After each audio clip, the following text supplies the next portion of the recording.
오늘 설교 제목은 교회에서 또 신앙에서 가장 중요한 구원론의 핵심이라고 하는 나는 길이요 진리요 생명이다 하신 예수님 말씀입니다.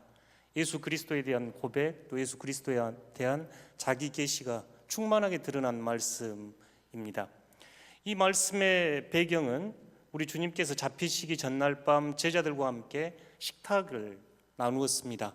그곳에서 두려워하는 제자들에게 근심하지 말라, 아버지를 믿으니 나를 믿으라 말씀하시면서 내 아버지의 집에는 거할 곳이 많도다.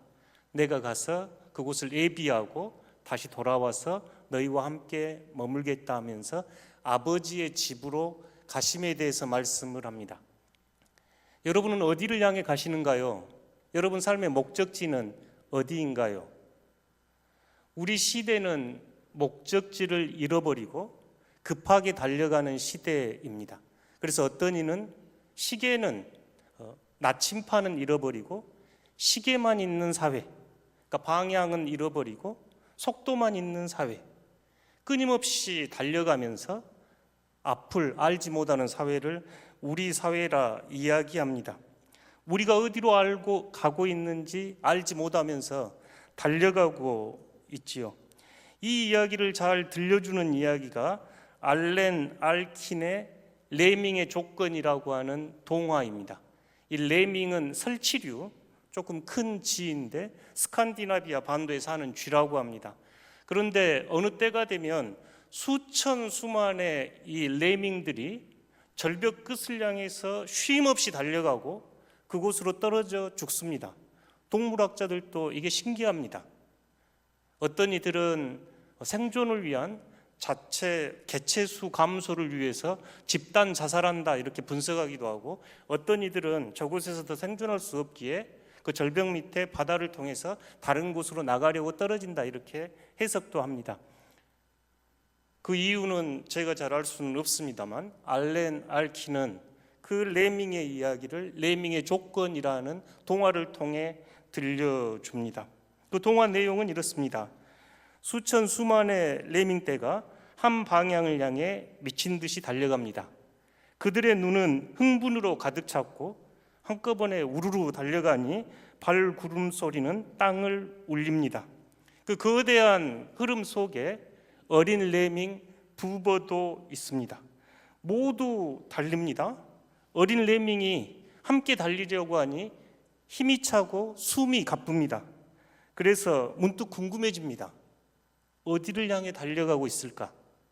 그래서 옆에 나이든 레밍에게 묻습니다. 아저씨, 지금 우리가 어디를 향해 달려가고 있죠? 나이든 레밍은 대답합니다. 몰라. 그냥 닥치고 뛰어. 다들 뛰고 있잖아. 라고 대답합니다. 부부는 이해할 수가 없었습니다. 목적지도 알지 못하면서 왜 이렇게 죽을 힘을 다해 뛰어야 하는지 알지 못했습니다. 그래서 이 부부는 멈춰 서서 용기를 내어서 길가에 있는 나무 위로 올라가서 앞에서 열심히 달려가고 있는 레밍들이 어디를 향해 가고 있는지 쳐다보았습니다. 그러자 보였습니다. 그 끄트머리는 낭떠러지였고 그곳에 이른 레밍들은 모두 바다로 뛰어들어 죽고 있는 모습이었습니다.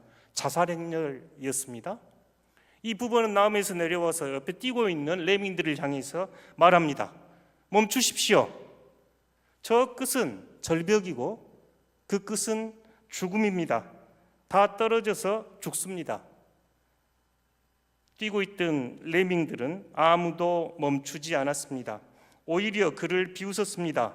이 바보야, 저 앞에 뭔가 대단한 게 있어. 그러니까 다들 열심히 뛰어가겠지. 너만 잘난 척하지 말고 빨리 따라와. 뒤처짐은 끝장이야. 결국 그 무리는 모두 절벽을 향해 뛰어서 떨어져 죽었습니다. 하지만 부부는 흐름을 거스리는 결단을 내렸습니다. 그는 절벽 반대편에 있는 숲길로 발길을 돌렸습니다. 그곳에서 부부를 향한 새로운 삶이 기다리고 있었습니다. 오늘날 여러분은 어디를 향해서 그렇게 열심히 뛰어가는가요? 우리도 레밍처럼 뛰어가지 않습니까? 부동산이 돈이 된다고 하니 부동산 투자를 합니다. 코스피 5천 주식값이 오른다고 하니 주식에 투자하고 싶습니다. 코인이 돈이 된다 하니 코인에 투자하고 싶습니다. 남들이 대학을 가니 나도 대학을 가야 하고, 남들이 재물과 명예와 인정을 구하며 달리니 나도 재물과 명예와 다른 사람의 인정을 받기 위해 레밍처럼 덩달아 뛰어가고 계시지는 않는가요? 그러나 멈추고 한번 되돌아보십시오. 우리 시대는 인류 역사상 가장 풍요로운 시대에 살고 있습니다. 그런데도 가장 쉼이 없고 가장 불안하고 가장 두려움 속에 살고 있습니다. 속도는 있는데 방향은 모르겠습니다. 우리들은 더 가지려고 욕심을 부리면서 하나님의 거룩한 창조 세계를 무참히 파괴하고 있고, 하나님의 형상을 지닌 가난한 이들의 죽음이 보이지 않습니다. 레밍처럼 앞만 보고 달려가는 저희들을 향해서 선견자들은 집단적 광기, 조현병, 문명사적 자폐증 시대라고 이야기를 합니다. 자신의 생명뿐만 아니라 모든 지구 생명 공동체를 파괴하면서 스스로 벼랑 끝을 향해 치닫는 현 인류를 향한 고발입니다. 마치 바다를 향해 하면서 목이 말라 바닷물을 마시면 더 목이 마른 것처럼 더 큰 사랑이 필요해, 더 많은 돈이 필요해, 더 높은 지위가 필요해. 그 끝이 보이신가요? 그 끝은 파멸의 낭떠러지입니다. 어린 레밍 부부가 묻습니다. 당신은 지금 어디를 향해 뛰고 있습니까? 도마가 오늘 우리에게 묻습니다. 주님께서 가시는 그 목적지를 제가 알지 못합니다. 그런데 어찌 그 길을 알 수 있겠는가요? 이 질문에서 예수님은 가장 위대하고 가장 새로운 길, 자신의 길을 말씀하십니다. 나는 길이요 진리요 생명이라 주님께서 말씀하십니다. 그러면 주님이 가시는 그곳의 목적지는 어디인가요? 주님이 지금 향하고 가시는 것은 어디일까요?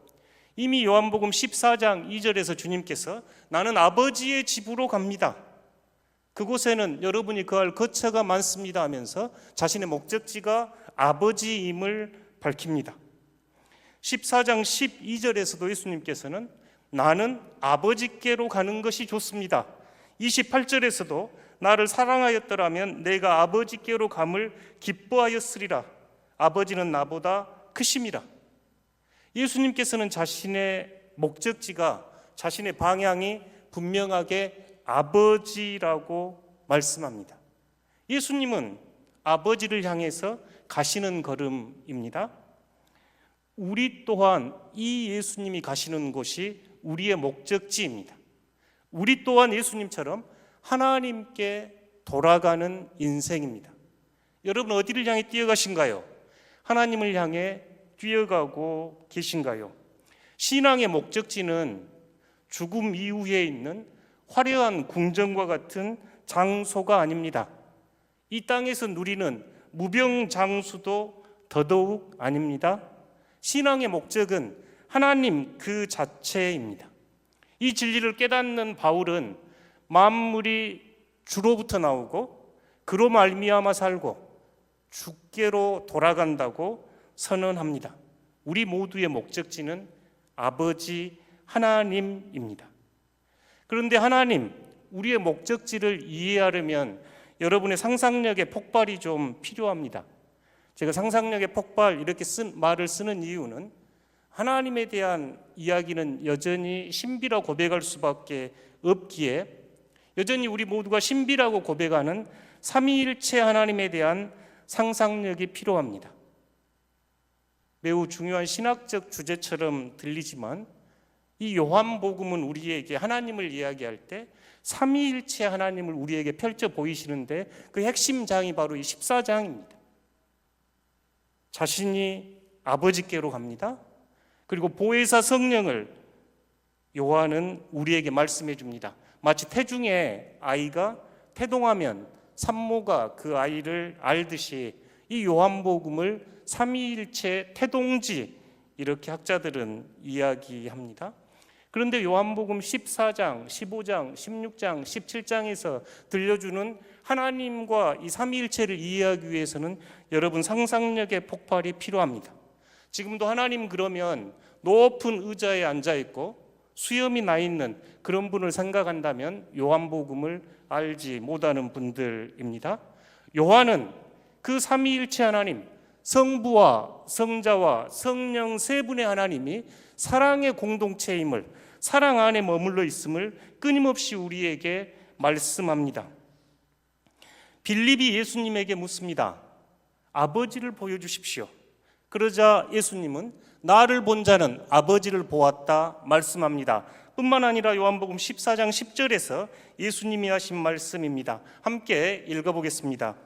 내가 아버지 안에 거하고 아버지는 내 안에 계신 것을 너희가 믿지 아니하느냐. 아멘. 내가 아버지 안에 있고 아버지가 내 안에 계시다.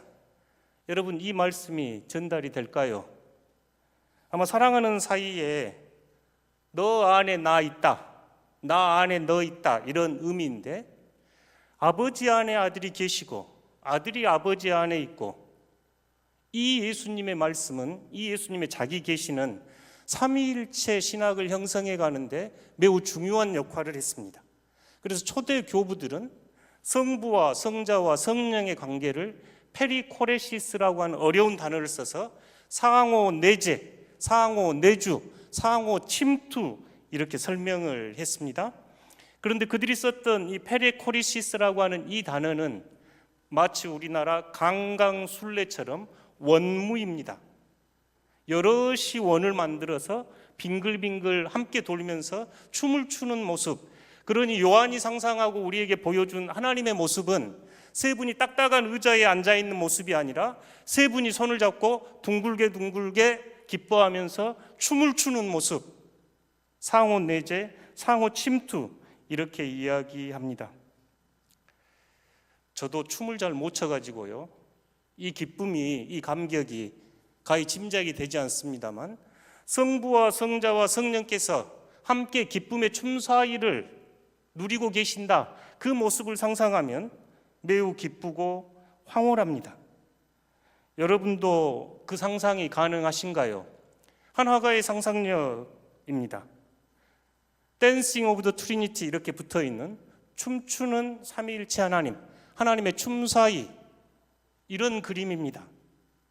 세 분이 서로 손을 맞잡고 손뼉을 치며 기뻐합니다.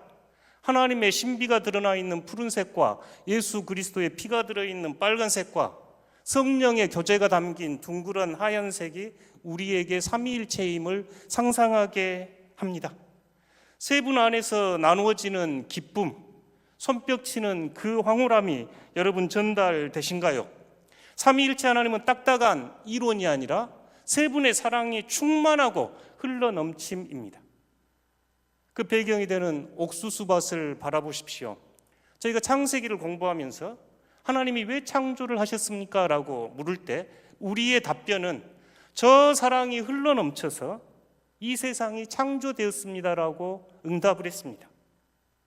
여러분과 이 우주 만물은 하나님 사랑의 흘러넘침입니다. 사랑은 흘러넘치니 생명이 있고 탄생이 있고 보이는 세계가 하나님의 사랑에 뿌리를 두고 있습니다. 세 분의 몸짓은 역동적입니다. 세 분의 사랑에 충만한 교제가 있었기에 온 우주가 있고 우리가 있고 저곳에서 우리 주님께서 이 땅에 오셨습니다. 성부와 성자, 성령 삼위 하나님은 끊임없는 사랑 속에서 새로운 생명을 낳고 생명을 잉태하시는 분입니다. 예수님이 말씀하신 하나님, 예수님께서 말씀하신 아버지의 지분, 딱딱한 건물이나 어떤 장소가 아니라 바로 이 삼위일체 하나님의 춤사위 한가운데입니다. 우리의 최종 목적지는 하나님이시고 이 춤사위 한가운데로 우리가 초대를 받습니다. 그래서 요한은 17장 21절에서 아버지여, 아버지께서 내 안에 내가 아버지 안에 있는 것 같이 그들도 다 하나가 되어 우리 안에 있게 하여 주십시오라고 기도를 합니다. 삼위일체, 삼위 하나님만 춤사위를 즐기는 것이 아니라 여러분 모두를 그 사랑의 춤으로 초대합니다. 그 춤사위의 충만함과 가슴 벅찬 그 자리, 예수님이 말씀하신 아버지의 집입니다. 신앙의 목적지는 하나님입니다. 그 하나님은 성부와 성자와 성령의 사랑의 춤사위를 벌이는 하나님입니다. 구원은 그 삼위 하나님의 춤사위에 뛰어드는 것입니다. 하나님은 여러분께서 객석에 관람객으로 앉아 있는 것을 원하시는 것이 아니라 그 춤 안으로 여러분을 초대하시는 분입니다. 예수님의 기도, 그들도 우리 안에서 하나가 되어 이 춤사위에 참여하게 해주십시오 하는 기도입니다. 사랑하는 성도 여러분, 우리의 목적지는 하나님입니다. 이 목적지를 제대로 알지 못하면 이 세상에서 성공이 축복이라고 기복적인 신앙으로 전락합니다. 하나님은 목적이 아니고 수단으로 전락해서 나의 욕망과 나의 탐욕의 디딤돌로 전락합니다. 우리의 목적지는 삼위일체 하나님의 사랑의 춤사위입니다. 상상이 되신가요? 그 상상만으로 여러분의 가슴이 뛰고 기쁨이 되기 원합니다. 주님께서 이 땅에 오셔서 여러분에게 Shall we dance? 춤 한번 주실까요? 손 내미시네요. 레밍처럼 절벽을 향해 달려가고 계신가요? 아니면 삼위일체 하나님의 그 사랑에 충만한 기쁨을 바라보고 계신가요? 예수님은 단호하게 선포하십니다. 함께 읽겠습니다. 예수께서 이르시되 내가 곧 길이요 진리요 생명이니 나로 말미암지 않고는 아버지께로 올 자가 없느니라. 아멘. 요한에는 수많은 예수님의 자기 계시가 등장하는데 가장 아름다운 우리의 신앙 고백의 정점에 있는 고백이 바로 이 요한복음 14장 6절입니다. 주님께서 나는 길이요 진리요 생명이라 선언하십니다. 나로 말미암지 않고 아버지께로 올 자가 없다고 선언하셨습니다. 예수님은 길입니다. 길은 단순한 어떤 눈에 보이는 물리적인 그런 길이 아니라 예수님의 삶의 방식이었고 삶의 태도였습니다. 가까이는 십자가의 길이었기에 히브리서 기자는 예수님이 가셨던 그 길을 산 길, 살아있는 길이라 표현하였습니다. 길은 삶의 방식과 태도입니다. 예수님이 보여주셨던 삶의 방식과 태도를 저희가 길로 삼아야 합니다. 진리라는 단어의 어원은 덮어놓는 것을 이렇게 벗겨가지고 잘 드러나게 하다 그 뜻입니다. 예수 그리스도께서 이 땅에 오셔서 우리에게 보여주신 것은 하나님의 사랑을 저희가 잘 알아차리지 못할 때 그 사랑을 활짝 펴서 진리는 바로 하나님의 조건 없는 사랑임을 우리에게 보여주셨기에 예수님 안에는 은혜와 진리가 충만했습니다. 생명은 성경 안에서 두 종류 단어로 사용되는데 우리가 바이올로지 그럴 때 그 단어는 어떤 육신의 육체의 생명을 말하는데 요한복음에서 말하는 생명은 영원한 생명 조에라는 단어를 씁니다. 하나님의 생명, 그 사랑의 춤사위 속에서 솟구치는 하나님의 생명, 그러기에 예수 그리스도를 영접할 때 이미 우리는 그 생명에 참여하게 됐고 예수 그리스도 안에서 그 생명을 미리 맛본 자들, 그리스도의 십자가의 죽음과 부활 안에서 그 생명이 증거되었습니다. 그래서 요한복음에서 나는 길이요 진리요 생명이다는 이 말씀은 예수님 고백에 대한 가장 아름다운 선언이 됩니다. 여러분을 레밍처럼 이 세상이 요구하는 가치를 따라 최선을 다해 뛰어가고 싶으신가요? 아니면 예수님께서 길로, 진리로, 생명으로 드러내 보이신 그 하나님을 여러분 목적지로 삼고 살아가실 수 있겠습니까? 예수 그리스도를 길이라 고백하고 생명이라 고백하고 진리라 고백할 때 하나님은 우리의 미래가 아니라 현재입니다. 하나님의 춤사위는 미래에 이루어질 일이 아니라 지금 이곳에서 이루어지는 거룩하고 장엄한 예배요 축제가 됩니다.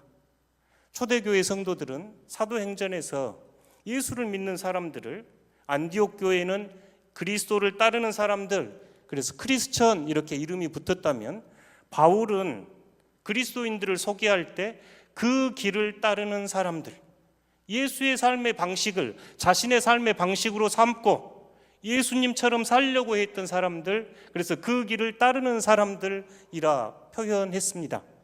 그가 예수 믿는 사람들을 잡으러 갈 때도 그 길을 따르는 자를 잡으러 가겠다고 했고, 안디옥에 믿는 이들이 많아져서 그 도시가 뒤집어졌을 때 그 길을 따르는 사람들 때문에 소란스러웠다고 이야기를 하고, 벨렉스 총독 앞에서 자신의 신앙을 이야기할 때도 그 길을 따르는 자라고 자신의 신앙을 고백합니다. 바울은 예수께서 길이요 진리요 생명임을 아셨기에 그 길을 따르고자 했고, 그 길을 따르는 사람이라고 자신도 이해했고 그리스도인들을 이해했습니다. 여러분들은 그리스도의 길을 따르는 사람입니까? 여러분의 삶 안에서 그리스도를 따라가기 원하신가요? 이 질문은 우리를 부끄럽게 합니다. 사랑하는 성도 여러분, 세상은 지금도 레밍처럼 세상의 절벽 끄트머리를 향해서 쉼없이 낭떠러지를 향해 치닫는 경주를 벌이고 있습니다. 예수님의 말씀은 우리를 멈춰 세우고 우리의 목적지인 하나님을 향하도록 그 길이 살아있는 길이요 생명의 기름을 우리에게 보여주십니다. 그 길 위에서 예수님은 여러분을 부릅니다. 세상의 헛된 꿈을 버리고 나와 함께 사랑의 춤을 춰다오. 길의 목적지는 삼위일체 하나님 사랑의 춤 사위이고 그 목적지에 이르는 길은 예수님입니다. 우리는 예수님 안에서 하나님을 알 수 있습니다. 그래서 그리스도 구원의 최고봉, 길과 진리와 생명은 요한복음 전체를 요약합니다. 예수님은 우리가 걸어야 할 길입니다. 그분을 따라갑시다. 예수님은 우리가 믿어야 할 진리입니다. 그분을 신뢰합시다. 예수님은 우리의 생명입니다. 그분을 호흡합시다. 우리의 목적지는 하나님의 품입니다.